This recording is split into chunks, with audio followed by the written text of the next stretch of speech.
Hello, everyone. It's that time of day again. It's time for a story time. I've got my frumpy reading sweater on. Just let me get the book. Are you settled? Hold on. Let's see what we got.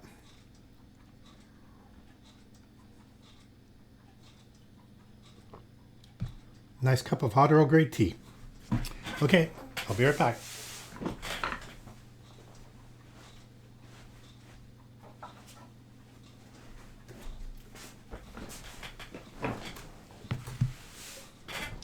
Okay, what do we got?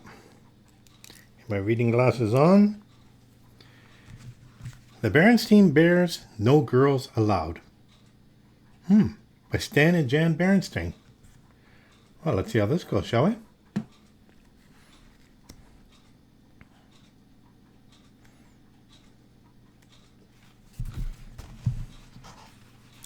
Ever since Sister Bear had been a tiny cub, she liked to tag along and play with Brother Bear and his friends.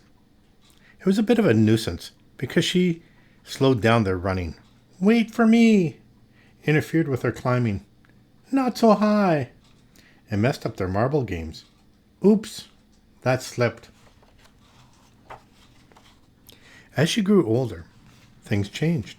She still liked to tag along with her older brother and his friends, and it was no longer a bit of a nuisance, it was a big nuisance. She got to be a fast runner and outran Brother and his friends. Look at her go, said Papa. She got to be a good climber and outclimbed them. Oh dear, said Mama, I do wish she'd be more careful. And she won all their marbles. Goodness, I hope they're not playing for keeps, said Mama.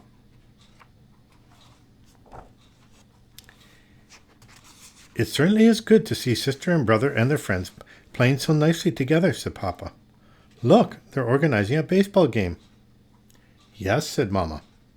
But it does worry me just a little that Sister is the only girl in the group.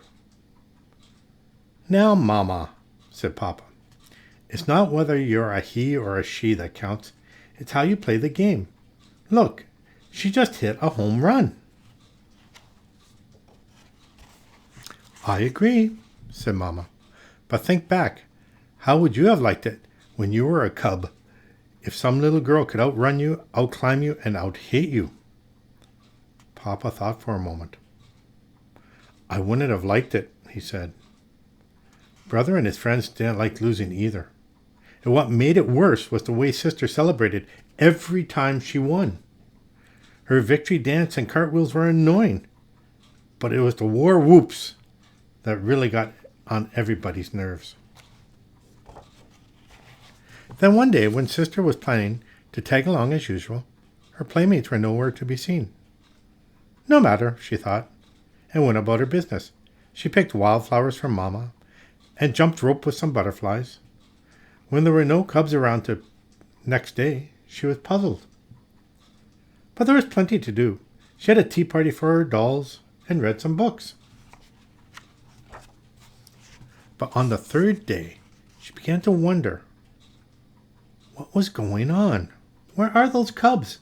She said aloud. They weren't in the old climbing tree. They weren't playing marbles. And they certainly weren't on the baseball field.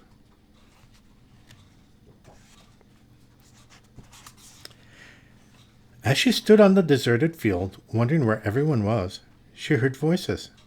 They sounded like the cubs' voices, and they were coming from the thicket. She followed the sound into the thicket. What were those cubs up to? When she reached the edge of the frog pond, she found out. What they were up to was building a secret clubhouse on Berry Bush Island in the middle of the frog pond. It had peepholes, watchtowers, and a little bridge. It was almost like a castle. What a wonderful surprise!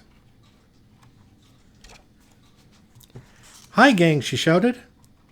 She was so excited that she did her celebration dance, complete with cartwheels and war whoops. But Brother and the other boys didn't answer Sister's happy cry. Instead, they ducked inside, then reached out and put the finishing touch on their new clubhouse.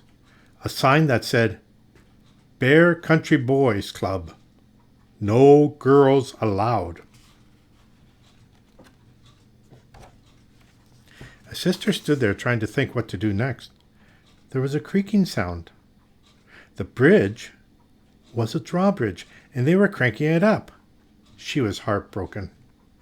"It isn't fair," she wailed as she ran home from the thicket. "You're absolutely right," roared Papa. "It isn't fair. Come, we're going back there and make them take you into their silly club. And if they don't, I'm going to tear their clubhouse limb from limb." But Mama stopped them. "I don't think that's the answer," she said. "Those boys are being very unfair. Sometimes boys act that way. So do girls. But whoever does it is wrong. The important thing is not whether you are a boy or a girl, but the sort of person you are. And be that as it may, you can't make cubs want to play with you." "No," said Sister, "but you can tear them limb from limb. Come on, Papa." "Wouldn't it be a better idea," suggested Mama, "for you to form your own club and build a secret clubhouse of your own?" "Could I?" said Sister. "This old climbing tree might be a good spot for it," said Papa. "And I'll help." "Terrific," said Sister. "The first thing we need is a big sign that says, 'No boys allowed.'" "No," said Mama. "The first thing you need for a club is members." That part turned out to be easy. News of the No Girls Allowed Club traveled fast. There were quite a few other sisters who didn't like the idea of being left out. They had a lot of good ideas. Lizzie made a rope ladder that they could wind up when they want visitors.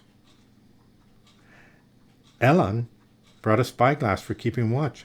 And Marcia had the best idea of all, a tin can phone system. With Papa's help, they built a very fine clubhouse high up in the old climbing tree. "Now for that sign," said Sister. "Those boys were just being mean because I could out-hit them and win all their marbles. They're bad losers." "I suppose that's true," said Mama. "But you know, there's such a thing as a bad winner, too. Someone who makes a big braggy show every time she wins." Sister Bear knew exactly who Mama was talking about. "But it still isn't fair," Sister said. "Well," said Mama, "I think you can work things out. But first we have to celebrate the opening of this very special clubhouse with some very special refreshments. Barbecued honeycomb and salmon. Now, if there's anything cubs are crazy about, it's barbecued honeycomb and salmon. Girl cubs and boy cubs." So Papa loaded up the barbecue. The yummy smell reached into the thicket and floated right under the noses of the members of the Bear Country Boys Club, who followed their noses back to the members of the Bear Country's Girls Club. "We're just pulling up the rope ladder." "Something sure smells good," said Brother, speaking into the phone. The girls took a vote and decided to invite the boys up for honeycomb and salmon. "How would you like to come back to our place for dessert?" said Brother. "Our berry crop is ripe for picking." "Love to," said Sister. And while the whole gang headed for the frog pond, Brother ran ahead and quickly changed the clubhouse sign to say, "Bear Country Boys Club. Girls welcome." The berries were delicious. The end. Well, isn't that the way clubs should be? Everyone should be invited in. Well, that's the end of our story. Have yourself a great day. Take care of each other. Take care of yourself. And I'll talk to you tomorrow. Bye now.